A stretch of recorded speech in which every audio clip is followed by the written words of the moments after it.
AQUABIZ, all the best knowledge for aquatic system.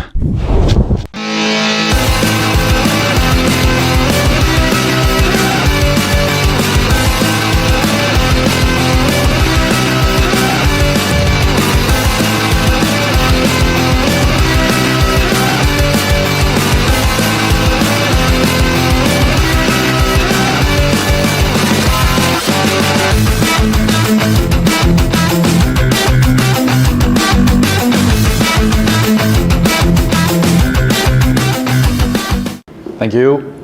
สวัสดีครับ Thank you to USEC for the invitation and the opportunity to be here in Thailand. It's my second time in Thailand. I don't know if any of you were at the IFFD last year we had in Hua Hin, but this is my second time and very beautiful country and great food. Love the food in Thailand. I've got two presentations today. The first one is a little bit about addressing feed quality issues, finished feed quality, okay? And I've got some examples from the industry. I do most of my background. I'm going to talk a little bit about my background so you understand who I am and where I come from and the experience I have. And then the second presentation later will be about my 20 years of experience in the industry, buying, selling, evaluating feed additives, and I hope I don't upset the feed additive people that are in the room because I know there's some distributors and of feed additives here. So very quickly, this is where I started. I started in the salmon industry in the south of Chile. This was taken in 2007. It's one of my first jobs, very cold. But today we're going to talk about what do we mean by finished feed quality. Why is it important? I think we understand why it's important, but I'll talk a little bit about my perspective of why it's important. And then some controls and measures. There are many ways to control feed quality, but there are some key ones that we should be looking at. And then I'm just going to give two quick examples of problems that are common when you don't get the feed quality right. So, where did I come from? Well, I started with Dominic Bureau. Many of you know Dr. Dom. He's here quite often in your beautiful country talking to you. I did my master's with Dominic Bureau. I met him in 1998 and I did my master's. And after my master's, I moved to Chile. And in Chile, I became the nutrition manager for Aqua Chile. And Aqua Chile is one of the largest salmon farming companies in the world. So farming salmon and trout in the ocean. And during that time, I also got to work with tilapia in Costa Rica and Colombia. So gained some experience in warm water species as well, working with Aqua Chile. In 2008, there was a very big health crisis in Chile. There was a virus that killed 50% of the industry. 50% of the Atlantic salmon biomass disappeared in a matter of 2 or 3 months, and 25,000 people lose their job. I was one of those people. Luckily, this company, NutriService and Nutrial, two different companies I worked for in a span of 4 years, were distributors of feed additives and premix for poultry, swine, dairy, salmon, and fish. And I got experience leading that team technically to become a poultry and swine nutritionist. So I went from fish into poultry and swine, but worked then with a lot of feed additives. So we were mixing feed additives together for the poultry and swine industry. At that time, that was my first trip to Southeast Asia. I was working with Trout Nutrition, were one of the companies we were distributing for, and a company in Colombia were illegally farming pangasius. So pangasius was imported to Colombia and people were starting to farm it. So a feed company wanted to know how to make pangasius feed. So Trout Nutrition sent me to Vietnam to visit some pangasius farms and learn how to make feed for floating feeds for pangasius.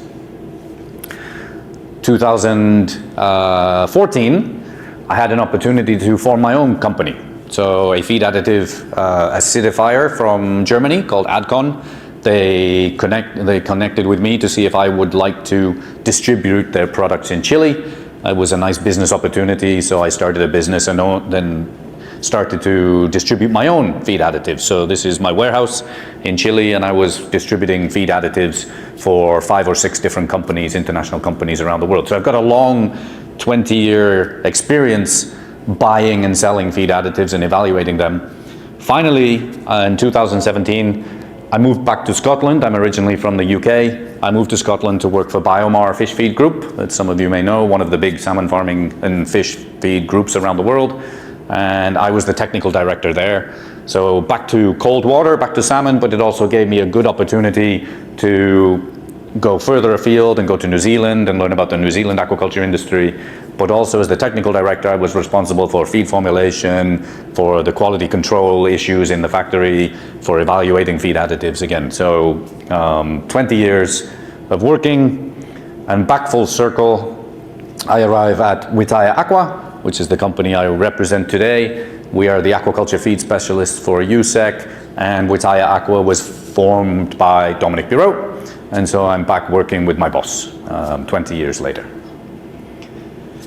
Okay, finished feed characteristics. What do we mean by finished feed? Well, aquaculture feeds must meet several criteria, right? We're making a feed that it's got to provide nutrition. So it's a package of nutrients for the animal. The challenge we have in aquaculture, there's over 200 species that we farm with all the multiple life stages, with all the different ways that we farm them. So it's not as simple as terrestrial nutrition where we're farming a pig or farming a chicken. We've got so many species that we need to farm for. We've got a really variable feed that we're trying to make. So the feed should supply the nutrition for the species, the life stage, and the production conditions. It should have a physical characteristics that match that species, right? So every species has a different mouth. Every species have a different physiology, different gut physiology. Acidic stomach, no stomach. Some are herbivores, some are carnivores. Some like floating feed, some like sinking feed. So we've got a wide variety of feed that we're trying to make. So the characteristics of the feed. Also, some are more sensitive to hard feed, some like softer feed, right? So there's a wide variety of things that we should be looking at. Cost. It's got to be cost effective, right? What is the number one complaint today with all this inflation around the world? Cost. Feed cost too high, right? All the farmers, feed cost too high, lower the feed cost. But there's a difference between providing a cheap feed and a cost effective feed, right? So we need to make a cost effective feed. Other things that are important today, your feed should be compliant with good manufacturing practices, right? You want to sell your product in Walmart, you want to sell your product in Costco, in all the different big retailers, your feed has to comply with certain certifications and standards. So we're not just concentrating about making a good feed and a cheap feed or a cost-effective feed. Now it has to be of a certain standard. So your ingredients have to be certified, right? So those considerations. It should contribute to the environmental, social, and economic sustainability, right? The ESG, which is becoming very important today, and sustainable soy initiatives that we get from USEC, all about making now feeds that are more sustainable, that protect the environment, that protect the social construct, so right, so they need to be important to the societies we live in.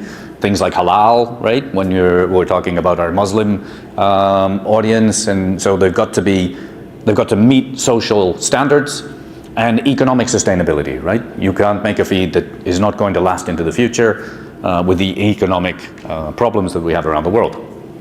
Last, it's got to be easy to use. If the farmer doesn't find it easy to use, they're not going to buy it, right? If they can't give it to the feed, to the animals effectively, they're not going to buy it. The feed should have these defined characteristics, and it's the last bit here in blue that I'd like to talk a little bit about today. It should have a certain size, appearance, and hardness. It should be suited to the species, like we just said, matched to the production, and meet the farmer's expectations, right? The farmer is the user, so it needs to meet their expectations. And like I said, we've got a number of problems that we have with finished feeds. I think one of these works.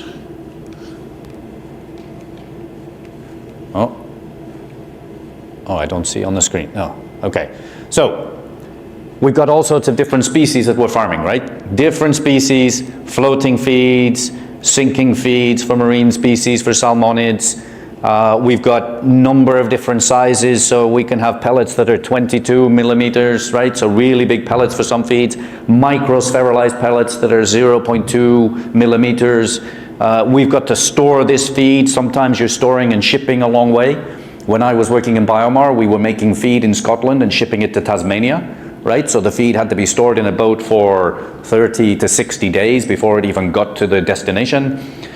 We've got different feeding techniques. So the feed has to be good for delivery by hand, or it has to be good to survive the automatic feeders, right? So when we're now making feed for marine species, offshore cage culture, oftentimes the feed has to travel several hundred meters down a tube blown by air and has to withstand those forces.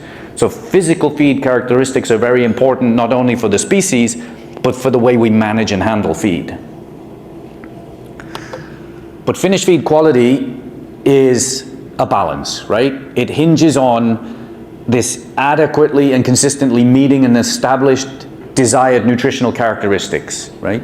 So we have this balance between this mix of ingredients, so the quality of the ingredients, the feed additives we're adding to the mix, all of the nutritional specifications, and then how we put them together in the manufacturing process to actually make it a feed, right? So there's this balance. If we don't have this balance, if we don't have the right ingredients, if we don't understand the ingredients well enough and how they function through the extrusion process or through the pelleting process, the manufacturing process is useless, right? So we need to understand the ingredients, but we also then need to tailor them to the way that we make the feed and the type of feed we're making. Now, feed manufacturing, for the feed, like many of us understand feed manufacturing, but it's the process of blending those ingredients together according to a specific recipe, right? And you're processing to create this uniform mixture, this homogeneous mixture of ingredients. And then you've got to feed them to the animals so that all those nutrients get to the animal. We're feeding in water, right? So we've got this water solubility problem, that we've got ingredients that can leach out into the water column. The processing line involves the accurate weighing of ingredients, grinding of ingredients, mixing of ingredients, and it's ensuring that they're uniform as possible. So one of the things I want to tell you today is that independent of each of the feed mills that you might work in or how you make your feed, consistency is the key. If you can get everything as consistent as possible, when something breaks, you can solve the problem. If you have a lot of variation in your process, a lot of variation in the evaluation of your ingredients, if you don't understand and you don't do things consistently, when you have a problem or your farmer complains or a farmer says, my feed is not working, how are you going to fix it? You don't know where it went wrong. Consistency is the key, okay? So this mixture is often formed into pellets to produce these particles of all the specific shapes and sizes that we need, right? When I think of this, and in the context of the presentation today, I think of feed manufacturing as two parts. The beginning, which is the unloading of the ingredients, the mixing and the batching and the grinding and then the mixing and the weighing and the extrusion. To the end of extrusion, you're creating pellet structure, right? You're binding the ingredients together. You're grinding them down to a certain, you're heating up the pellet, the material. You're conditioning the starch. You're gelatinizing everything to form a pellet. When you leave the extruder, you start destroying the pellet, right? It goes into the dryer. It starts losing moisture. It starts to get brittle if you overheat, right? So you can start damaging. These is where things start to go wrong. Then it goes to the coater and you add the fat. If you don't have the right pellet consistency and the core qualities of the expansion, you don't get the fat into the pellet. So then you get to cool it down, so it's shrinking. And then you're losing moisture. Then you're blending sometimes. Then it's going into bags and it's being stored and transported. And then it's going to a feeding system. So all of this is destructive stress on the pellet that has to withstand, or the destructive stresses will really destroy the pellet if this part, the creation of the pellet, has not been well done, right? So this is how I think about it. You may think about it differently, but creation of good pellet structure, destruction of that pellet. And these are some of the physical stressors, right? I've been to several feed mills during my visits here in Southeast Asia, and I've been to many feed mills around the world. The way we store our pellets when we're finished, our finished feed, right? We can store them in big bags that weigh 1 ton or 1,250 kilos sometimes. We can store them one on top of the other, 3 or 4 high in some warehouses. We store them in 25 kilogram bags. Oftentimes they're put on a boat to get out to the destination, or they're shipped by truck, transport truck. They're here in Southeast Asia particularly, they're under heat stress. The temperatures here are very hot, 37 degrees, 40 degrees, lots of humidity, so a lot of heat stress. And now, in the last picture here, automatic feeding is becoming more and more prevalent in the industry, right? So blowers that are forcing air and blowing the feed down pellets. And here in Southeast Asia, I've seen it as well with little hoppers, right? You get a little hopper beside the pond, put in the feed, and then there's an auger that's spinning and it's blowing out the pellets. That auger is grinding the feed, right? It's a physical, mechanical process. So these are some of the stresses that we have to deal with. If we don't get it right, this is what can happen, right? So when we don't get it right, what we have here on the left is this pointer's not working very well.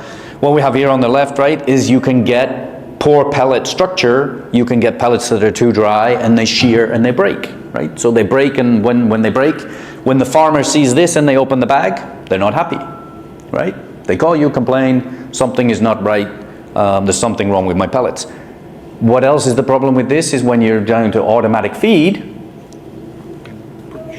It's not working. Yeah, but it's not very bright. Show on the picture, the white background doesn't really have Okay. But yeah, okay. See it disappear.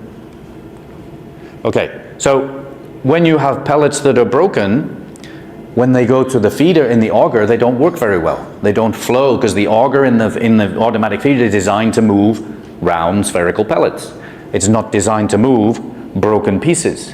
What is the other thing that's caused by broken pieces? All of these fines and rework, right? If you work in a feed mill, you know we have rework. If you don't get the pellet structure right, you have more rework. Rework causes a lot of problems, okay? If you don't get the pellet structure right, and you don't get the porosity of the pellet right, you don't get the gelatinization right, and everything isn't bound properly, you don't get the fat coat properly, then you have problems with water stability. So here what you have, nice good pellets that are stable underwater, and then we've got pellets that start to absorb water and break up very quickly. Lately we've been hearing, and I hope to see this next week in Vietnam, problems with floating feed pellets having poor water stability. I've seen it with sinking pellets because they're in the water column, right? But floating pellets that are eaten very quickly shouldn't have poor water stability, but it can be a problem. And then this picture here on the far right, this is from the salmon industry, and this is called fat belching. And what it is a problem is when the pellet is of poor physical and poor water stability. When it gets to the fish and they start to ingest, the pellet disintegrates very quickly and it flows out of the mouth of the fish, right? When it flows out of the mouth of the fish, the fat and the pigment float. So we call this fat belching because you can see the fat and the pigment. Very common in the salmon industry, because the salmon industry, the feed has a lot of fat and a lot of pigment. I believe, or I suspect, that this happens in other industries. We just don't see it because no fat, no pigment, right?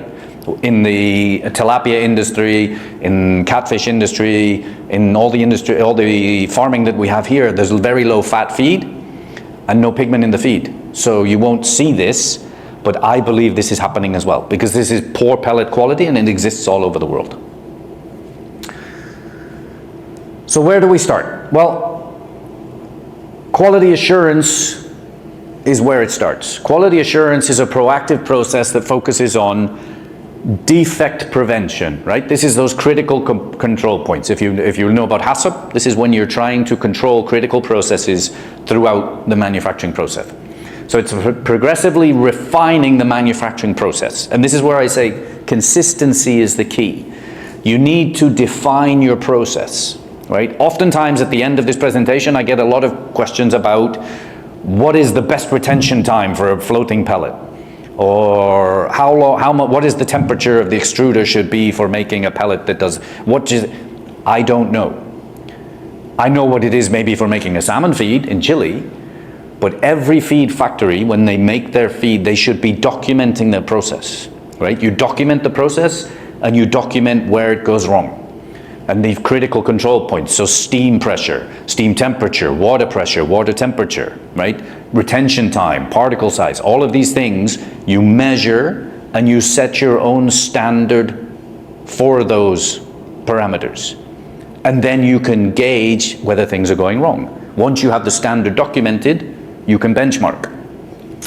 Quality control are all of those practices you put into place to test those procedures. So those are the things that you measure, right? So the raw materials you use, you measure things in the raw materials that you have documented in your quality assurance. So you say the falling number for my starch sources should be 300, and you measure that with all your starch sources, right? These are things that you then can measure and determine when things are going wrong.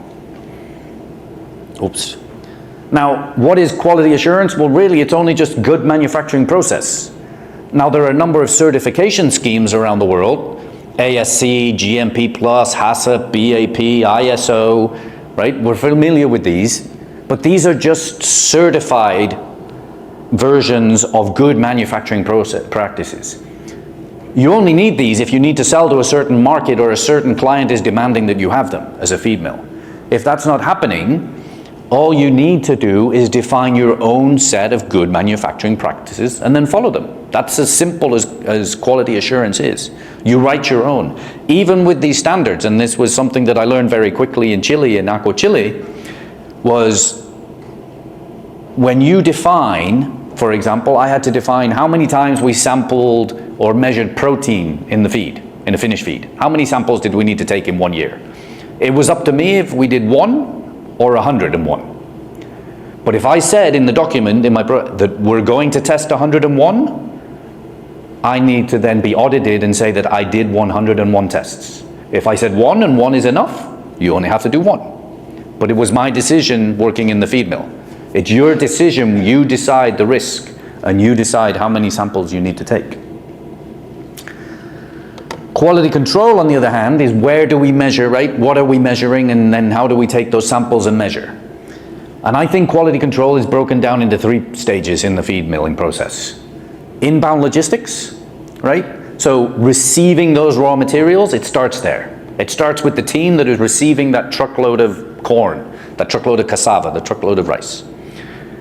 Then you've got the quality control and the things that you measure, all of the analysis you do during the manufacturing process, like bulk density, particle size, etc., right? That is in the manufacturing process. And then don't forget that quality control continues all the way to the farm, right? You should be measuring on the farm as well to make sure that your feed is withstanding all the destructive processes and is getting to the farmer in good condition and is being fed and eaten by the animals that you're feeding it to. Things to note when we're talking about quality control at inbound logistics. So I'm not sure, I haven't seen this yet in Southeast Asia. Some of you can tell me whether it's true or not, but lots of places around the world, they store their really high volume raw materials in flat store, right? Just 3,000 tons, several thousand tons stored on a concrete floor. Things to note here is when you sample this, if this is one big batch of fish meal, where do you take the sample, right? How many points here represents one sample or 100 individual samples? It's the same batch, okay? So quality control, your quality assurance document will determine the risk associated with this and how often and where you sample. Here, a lot easier, right? Because all the bags have labels and all the labels have batch numbers, and then you can say I need to sample every batch or every other batch or every 10th batch. So here you have a good way of tracing and being able to trace where the problem might come from. Then you get deliveries that come from trucks and they go into silos, right? When you put something into a silo, you need to remember that all of the dry ingredients that go into a tube in a silo, there's no laminar flow, right? The ingredient that's at the bottom, they don't all flow down the tube like this. They form a cone. And they fall and they stick to the sides, right? So you see people at the feed mill with hammers and they're hammering on all the silos. They're trying to bang all that material to get it down because you don't have laminar flow. So if you don't have laminar flow, it's not first in, first out. So if you have good quality wheat or rice at the bottom of the silo, the oldest stuff, and then you put poor quality on top, how do you know which one is going to go through the factory today, right? Because it's not a linear flow, right? So you need to be aware of how and where you analyze your inbound logistics. The other thing that's important is the people that work in the mill, the person that receives that material, the first person to see it come onto the property should be able to recognize the product, right? So when you put together your quality assurance document and you've got a binder and you have all the information that corn or wheat or beans should look like this, and you put photos, right? It should have 30% protein, 10% protein, whatever it is. You put the characteristics, you put the certificate of analysis, examples for the inbound logistics team, but they should recognize it so that in this case, and this is easy to do with DGGS, but in this case, if you want this, and this goes into a silo and nobody checks it before it goes in the silo, this is going to give you really bad feed, right? Bad results. But if the person that's receiving it in the truck doesn't look at it and doesn't recognize it, they don't know what DGGS looks like, they don't know what fish meal looks like, this goes into a silo, nobody sees it in the silo. Once it's in the silo, you can't see it. Then it goes in the pipes, goes to the feed mill, goes to the mixer, nobody sees it, okay? So your inbound logistics team has a job to do as well. Not just the laboratory, not just the operations manager. Train your inbound logistics teams to know what they're doing. Simple measures. So there is a simple measure, for example, for starch quality or for ingredient quality that we can measure because it's really important in the way things do flow through the system is flowability, right? So we can use this very simple technique. I'm not going to describe to you today all the different techniques we can use for measuring ingredients, but the techniques exist and they're quite simple and they're standardized around the world. But this is the flow index test for fish meals, for example, right?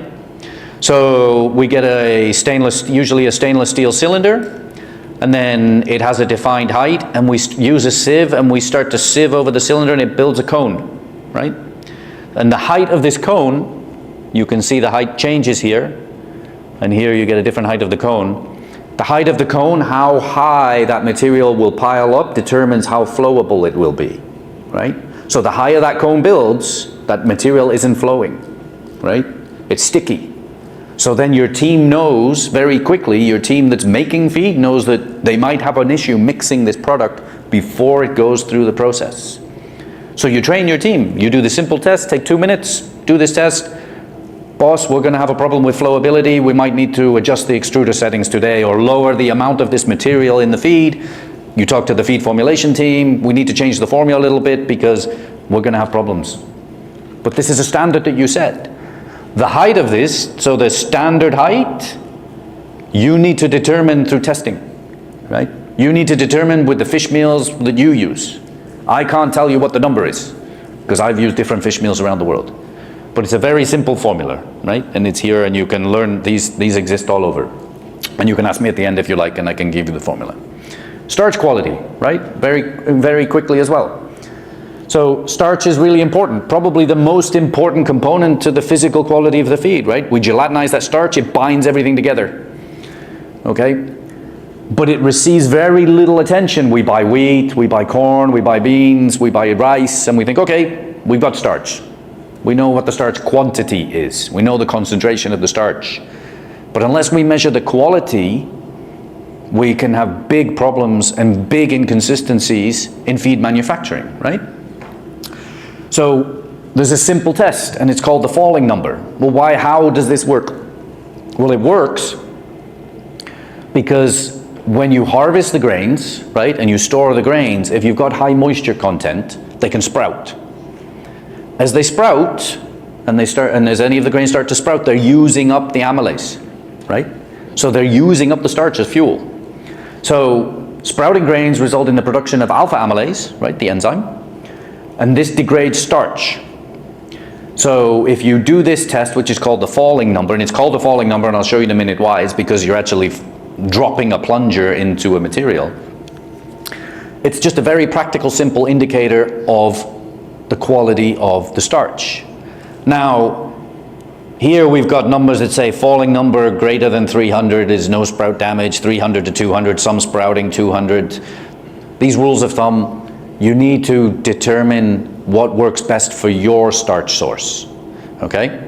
This is what you need to do, and then you test it and say, okay, this is our range, this is good, this is bad. How does it work? Simple measurement of the time it takes a plunger to fall through a slurry. So what you do first is you heat up, so this is a typical equipment, and what you're doing basically is you're adding the starch source and some water and you're cooking it. So you start to cook the starch for a bit. When you cook the starch, it starts to gelatinize. If it gelatinizes very well, and you drop a plunger into it, so here you drop the plunger after mixing, you release the plunger. If it's slow to fall through, it's because it's sticky. The starch has gelatinized well. If that starch source has already started sprouting and you've used some of that starch up, it will fall very fast. That's how simple the principle is. So what you do then is you add this 5 seconds of cooking plus the 55 seconds of stirring at the temperature, and then you add them together, so 300, so this is the 5 plus the 55 plus the 240 seconds that it takes this plunger to fall through that sticky mixture. Then you get that number, which is here.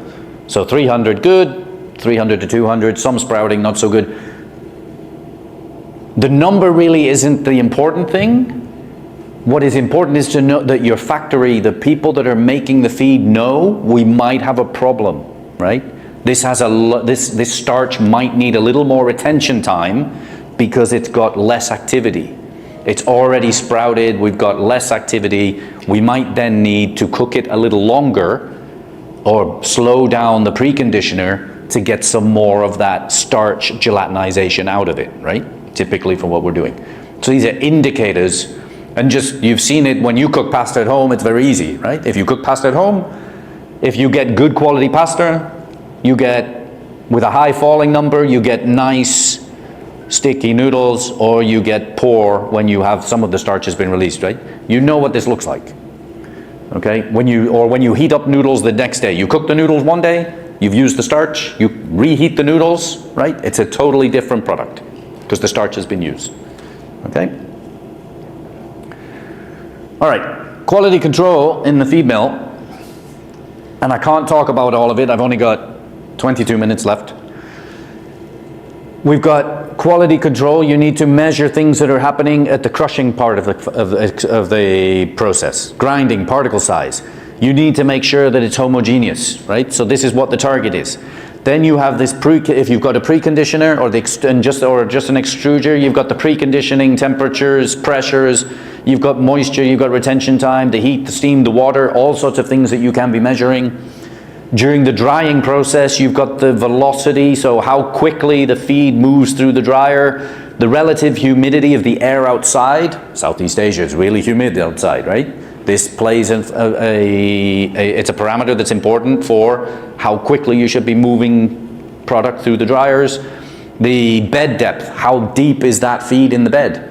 Is drying efficiency. Are you going to over dry or not? Are you going to undercook? Because at the same time as you finish cooking here, you're still cooking during the process. It's a warm process, right? You're still cooking. Product temperature as it goes through. Then when you're oil spraying, if you're doing any oil spraying, the temperature is very important. Single versus multi-stage vacuum coating if you're doing marine feeds with high fat.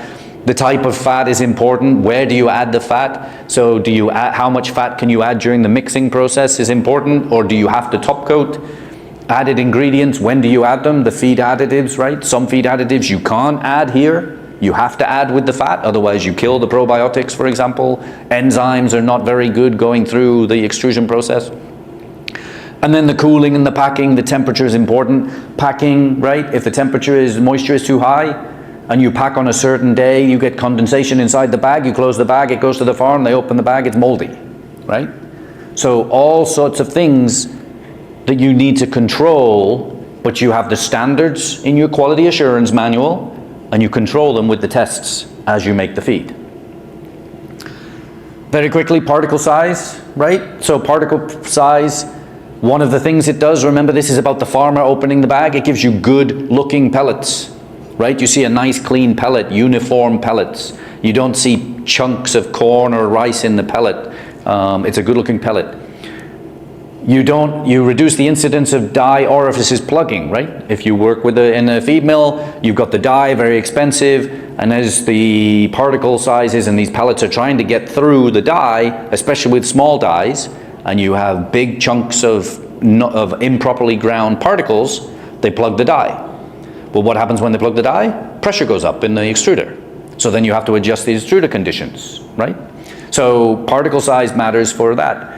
Greater ease of cooking. When you have nice uniform particle size, it cooks the mixture. Consistency, right? Consistent cooking conditions. Increased water stability and absorption. When you have a uniform particle size in your pellet, the water stability is better. You have lower bulk density and softer texture. I said before, certain species, they don't like really hard feed. So when you have nice uniform particle size in your pellet, the texture is better of the feeds, right? Higher throughput. So your energy costs are lower, right? When you're pushing all that mixture through this whole system, when you have nice balanced particle size, then you have lower energy that you need to push it through. Your amps go down. Less wear on the extruder components. Many people neglect to check the extruder or know how many hours their extruder, the extruder knife, the die plates, they have a lifespan, right? How many thousand hours do they have? 10,000 hours, 20,000 hours? Depends where you are in the world and the type of materials you're pushing through. If you're pushing through a lot of moist, low ash animal proteins, fish meal for example, low ash, then maybe you have good wear on your equipment. If you're doing a lot of coarse grains or a lot of high ash products, a lot of salts as well, mineral salts, you're wearing that material quicker. You need to determine how long you need to be able to, or the materials that you're using and how quickly or how frequently you need to do maintenance on your extruder.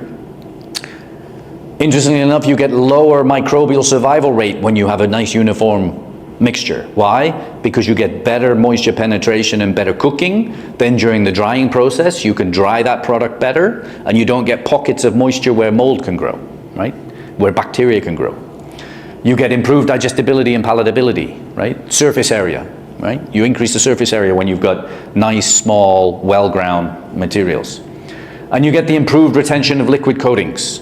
And as I showed earlier with that fat floating on the surface, if you're putting fat coating into your feed, right, and you need to then, you're putting probiotics in the feed or any kind of feed additive that needs some fat coating to coat it and stick it to the pellet, if you don't have good consistent pore size, if you've got a mixture of pore size and you've got big particle sizes in your pellet, you can't get that oil into the pellet properly and it will leach out very quickly. It'll just be on the surface, right?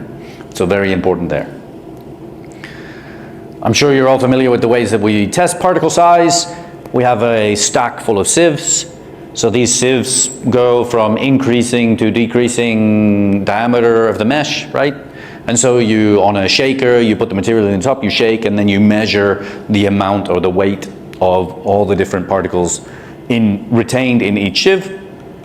And then when it retains, you form a nice graph of the distribution of the particle size. Now, quite a few people believe like, oh, what do we need? We need all the particles here down at the very big, or we need all the particles very small. Not the idea. What you really do want is a nice distribution of particle size, right? But you keep it as homogeneous as possible. One of the problems you have if you have really small particles, if you've got a lot of really, really fine material, it doesn't flow very well, sticks together, hygroscopic, it sucks up moisture and water like a sponge, right? So this mixture of particles is a good balance. If you have big particles, too big, you can't get the moisture to the center of the particle. You don't get good cooking and good gelatinization of your starches. Mixing efficiency. Very important as well. You ground all the particles, it goes to the mixer, you need to measure the mixing efficiency. But you don't need to meet them, you don't do it just for one product. So when you start to design a feed for a new species or a feed for a high energy feed or a different feed formulation, you need to measure the mixing efficiency.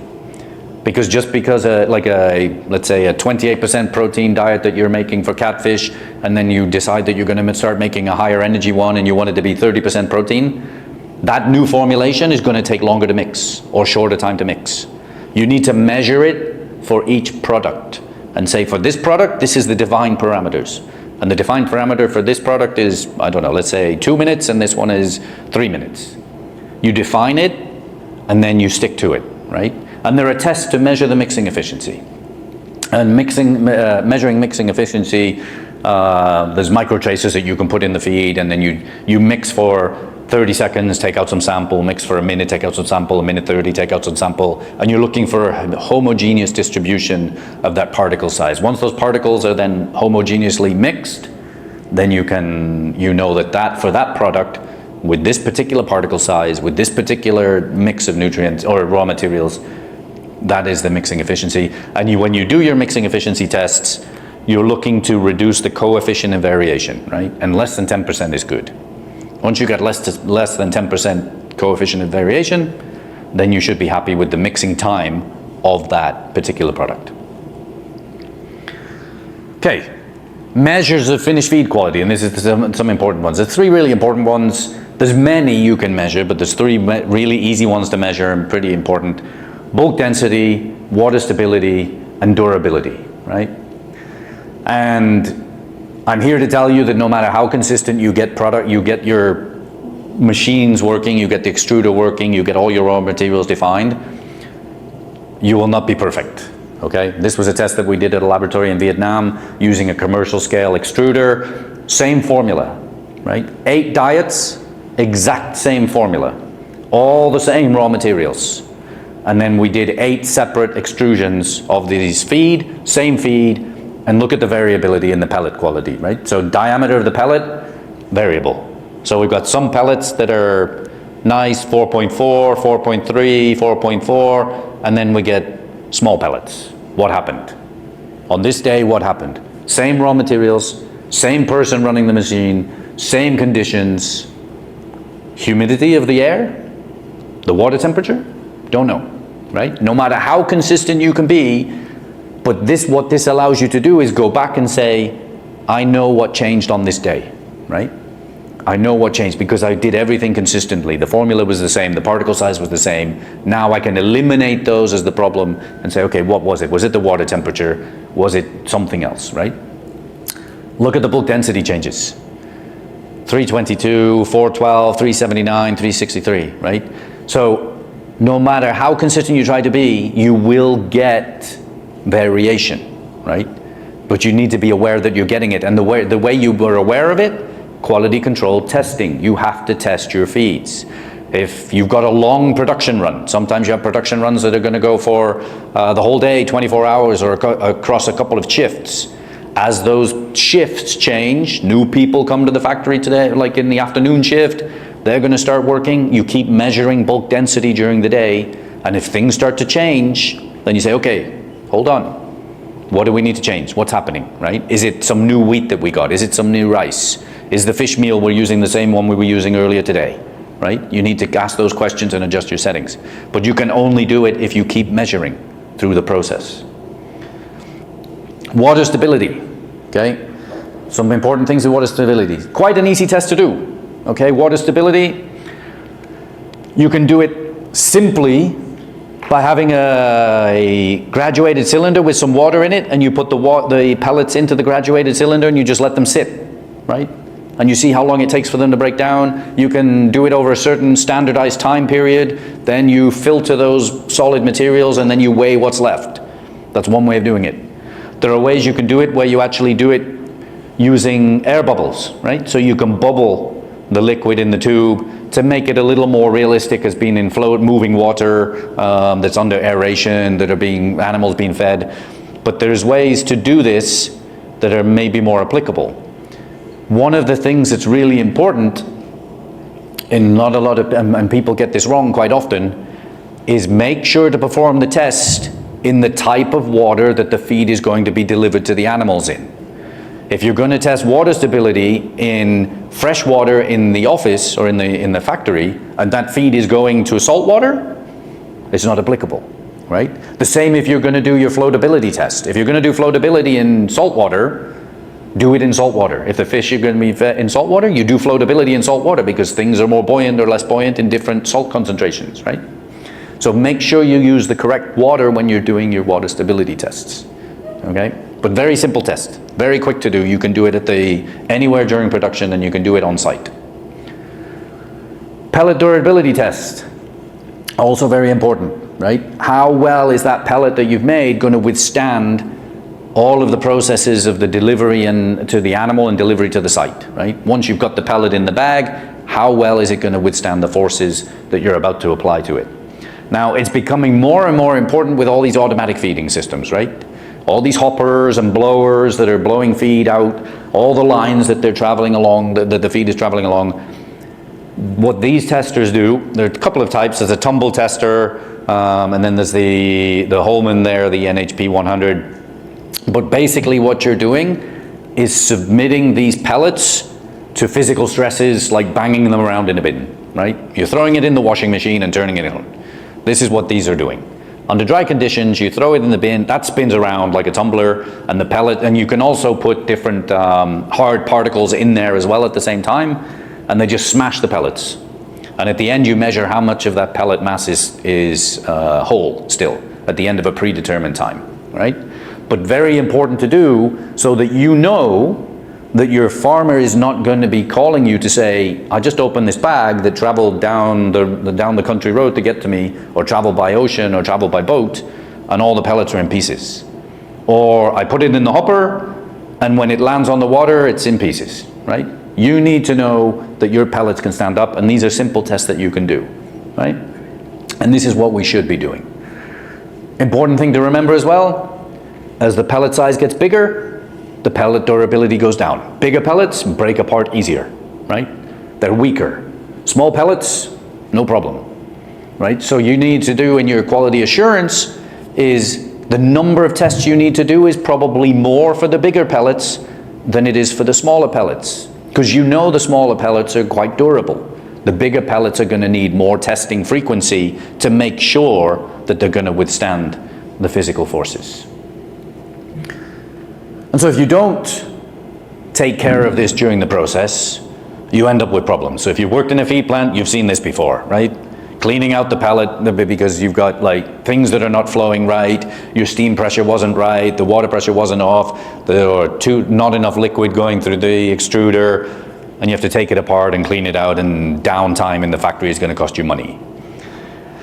On the right hand side there, if you haven't been doing your extruder maintenance, the knives are not sharp enough, or the tolerance between the knife and the die plate is too big, you start to see all these bending of the pellets, right, as they're coming out of the extruder, right? They start cutting off and cutting lips. They're not cutting cleanly, right?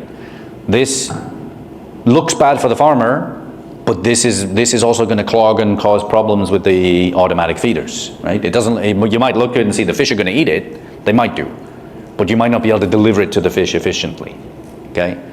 But perhaps the biggest one is fines, right? We generate fines in the feed mill every day. Fines and rework, broken pellets, product that was under-processed, startup, right? Your startup time, you lose several tons of feed when you start up in the morning. Everything's cold, it needs to get up to temperature. Your raw materials have to get up to temperature. All the heat and the steam has to be properly done. So fines and broken product and all this under-processed material, you can collect it, right? We all collect it in bins, we collect it in bags, and then we store it. And if we're good enough, we put it back into the feed. It's called rework because we formulate it back into the feed. Couple of problems with this. How do you store it, right? If I make a feed that's high protein, high cost, premium feed, and I get rework, do I store that with low quality feed? That's low protein or low energy feed or low fat feed? And if I do, then what goes back into the feed, right? When you rework it back into the feed, what are you adding to the feed? 24% protein, 28% protein? Did you analyze it? Analyze your rework. It's an ingredient, right? You analyze it for what it is. Also have to be considerate that that material has already gone through the extrusion process. So it's going to affect your ability to form a good pellet if you put too much rework in there. The starch has already been gelatinized, right? So then you need to consider that. So recommendations is that you can add 5 to 10% is fine. You can add small percentages of rework on a daily basis. Add it on a daily basis, it's okay. But know what your rework is, right? Do the analysis, do the proximal analysis on your rework so you can classify it and formulate with it properly. Also consider the cost, right? A lot of people, when they do rework, they think the cost is just the formulation cost. The cost is the formulation cost plus the processing cost, because you've already manufactured that feed, plus the cost to store it somewhere, right? You've got to take it, store it, plus the cost of analysis, and then the cost to put it back into the system, right? So make sure you value it as an ingredient properly in your feeds, right? I've seen feed plants that have 20-25% rework sitting there in their warehouse, right? They create 20% rework. They're only got 80% efficiency of the feed mill, right? You really need to take care of your rework, but you can do it. Just classify your rework. If I had the space in my factory to do so, every product that generated rework, I would store it separately, labeled, right, for each feed type, and then you know where it can go, right? So really analyze and be careful about the rework that you're using. So, and also understand the functionality of that rework, right? Learn how it processes, because it's gonna reduce your bulk density. It's gonna give you problems in expansion, right, as you put that rework in there, because the starch has already been gelatinized. And then, as I said before, consistency and quality assurance, develop standard operating procedures for the use of rework. Know how much you can put in the feed, and set up contingency plans for when you have a big problem and you create a lot of it. In Biomar, when I worked in Biomar in Scotland, there was a new product we were developing, and I think I created or wasted, I don't know, 70 or 80 tons of a new feed we were trying to make, right? How do you get rid of 70 or 80 tons of rework, right? It's a long, painful process, and it costs a lot of money. Consistency is key. Okay. This was a relatively common issue, and I'll go quickly over this, but like I said, the reason we know this exists in salmon farming industry is because pigment floats with the fat. You can see it on the water. But I've been to many operations in pond culture around the world where you see the water kind of has a bit of an oily finish to it, probably an indicator that the feed is breaking up, right? You see that all of the pellet, including the oil, should be ingested by the animal, right, and digested by the animal. If you see that your water is starting to get like this oily coating on it, it's probable that even that little bit of oil that's in catfish feed, in carp feed, in tilapia feed, is floating to the surface because the pellets are disintegrating. We just don't see it because there's no pigment in it, right? I think this is happening around the world where we have poor physical pellet quality. It also can be, the problem can be made worse when you have changes in salinity. So any of these species that we're doing with brackish waters, where we're close to the ocean and we're getting changes in salinity go from 6 ppt to 20 ppt, right? Animal goes from drinking to not drinking, it can cause a problem, right? Gastric problems. If you have diseases that are causing problems with the stomach, with the intestinal system, can also cause this to be exacerbated and made worse. But all you need to do is make sure that you have good pellet processing, making good pellets, and test the water stability. If you test the water stability, you shouldn't have this problem. If you've got good, consistent water stability, you should be okay. And then finally, just a word on preconditioning. This is something that is very useful to know, is that the object of preconditioning, right? This pellet quality is about starch gelatinization. It's about getting all of that particle that you've built, right? All of that particle of that starch is getting all of the heat to the center and all of the hot water to the moisture to the center, right? So the steam then can work from the middle out, so that you're not gelatinizing the surface. You're getting the whole pellet of starch, that whole mixture of starch, to gelatinize. If you don't have the correct water retention time, water and steam temperatures, mixing time, and particle size, if you haven't done your homework and you haven't measured it and standardized it for your starch source in your factory, then you can have problems with this, and you can really, and this is a graph where you've got poor mixing, right? Just poor mixing. So if you have poor mixing, the moisture transfer time goes up, and as the particle size increases. So if you've got really large particles and you've got poor mixing, it takes longer time, right, to get that whole particle nice and moist and hot. You've got good mixing, we reduce the retention time. But when you've got really good consistent mixing and you know what the mixing efficiency of your mixes are and the retention time in your preconditioner it is, look at the difference. When you've got excellent mixing, it can only take seconds, not 30, 40, 50 seconds, but it can only take 5 seconds to get all that heat and moisture into the middle of that starch source and get really good gelatinization and avoid this, okay? So causes of this, which I think exist in our industry as well, heterogeneous particle size, suboptimal cooking, poor water stability, and then you get that rapid disintegration in the stomach or in the esophagus, and everything floats to the surface. Okay, in summary then, feed manufacturing is this balance, right? You need to understand your ingredients, understand these additives, understand the nutritional specifications of your animal, and then you need to mix those really well and understand how all of those go through the manufacturing process. You need to be consistent. You need to measure and do quality control throughout the whole process. You need to know your critical control points. You need to know how your ingredients behave. Every starch source behaves differently, right? The same starch source, if have a different falling number, behave differently, right? Fish meal behaves differently no matter where you get it from around the world, okay? Know your equipment too. The people that are running your factory should know how their equipment works, right? If you're a cook at home, you know whether you like cast iron or you like stainless steel or non-stick, right? You know, your cooks in your kitchen at the feed mill should know how their equipment works. Know your product, and consistency is the key. Try and keep as many things as consistent as you can. Thank you.